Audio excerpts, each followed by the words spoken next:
میں تم لوگوں کے سامنے ایک الطاف کے ساتھ الطاف والے معاملے پر میں نے آپ کو بتا دیا کہ میں نے جب الطاف حسین کے ورکر سے ریکویسٹ کی کہ الطاف حسین کے ورکر ووٹ ڈالنے ضرور جائیں، تو لوگوں نے کہا الطاف سے ووٹوں کی بھیک مانگے۔ میں نے الطاف کے لوگ میری قوم کے لوگ ہیں، اگر میں نے ان سے ووٹ کی بھیک بھی مانگی تو میں نے اپنے لوگوں سے مانگی، میں کسی ہزاروی کے پاس مدد مانگنے نہیں گیا۔ تم نے جا کر اس پٹھان کے پاس اپنے مدد کی بھیک مانگی۔ تم نے کون ہے فاروقی، کون ہے اورنگزیب فاروقی کے پاس آفاق نہیں گیا تھا؟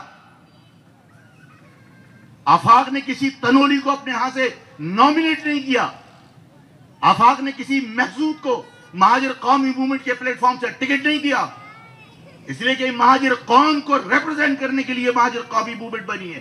اس شہر کے لوگ، ہمارے پاس جو لوگ موجود ہیں، انہی میں سے لوگ نکلیں گے اسمبلی میں جانے کے لیے۔ میں اس مہاجر عوام کے ووٹوں سے کسی تنولی کو منتخب کر کے اسمبلی میں پہنچاؤں تو یہ مہاجر قوم کے ساتھ وفاداری ہے یا غداری ہے؟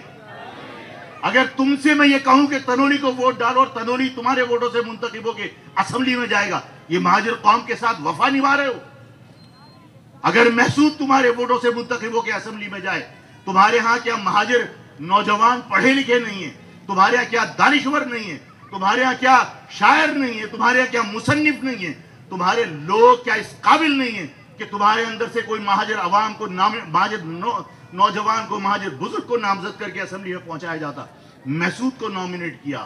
خالد مقبول نے باقاعدہ فخر کے ساتھ کہا ہمارے ہاں 8 پشتونوں کو ہم نے ٹکٹ دیے۔ میں سوال کرنا چاہتا ہوں کہ میں نے تو اپنے لوگوں سے ووٹ کی بھیک مانگی تھی، تم فاروقی کے پاس گئے، تم حافظ سعید کے پاس گئے اپنے ووٹوں کی بھیک مانگنے کے لیے، میں نے تو اپنے لوگوں سے ووٹ کی بھیک مانگی تھی۔ آج میں سوال کرنا چاہتا ہوں کہ تم نے 8 پشتونوں کو وہ ٹکٹ دے دیے، تم نے تنولی کو نامینیٹ کر دیا، تم نے محسود کو ٹکٹ دے دیا گلشن اقبال سے۔ سوال یہ پیدا ہوتا ہے کہ متحدہ قومی موومنٹ الطاف نے جب بنائی تھی، اس کے بعد سے آج تک کوئی شخص مجھے بتائے کہ پنجاب سے ایک کونسلر تم نے منتخب کرایا متحدہ کے نام پر؟ تمہیں کوئی غیر ووٹ ڈالنے کے لیے تیار نہیں ہے، اور تم ان لوگوں کو ہمارے سروں پر مسلط کر کے مہاجر عوام کے ووٹوں سے انہیں اسمبلی پہنچانا چاہتے ہو۔ مہاجر عوام کیا اس سازش کو، مہاجر عوام کیا اس مہاجر دشمنی کو خاموشی سے قبول کر لیں گے؟ اور اگر تمہاری ان حرکتوں کے بعد مہاجر قوم یہ طے کر لے کہ الیکشن میں تمہیں ووٹ نہیں ڈالیں گے تو تمہیں پاکستان کی تمام مشینری لگا دو، تم الیکشن کے نتائج تبدیل نہیں کر سکتے۔ اور اگر تم نے تمام چیزیں ملیاں بیٹھ کر کے الیکشن کے نتائج تبدیل کر بھی لیے تو تم کاغذ پہ الیکشن جیت ضرور سکتے ہو، مہاجر عوام کے دل وہی جیتے گا جو مہاجر عوام کے دلوں میں رہتا ہے۔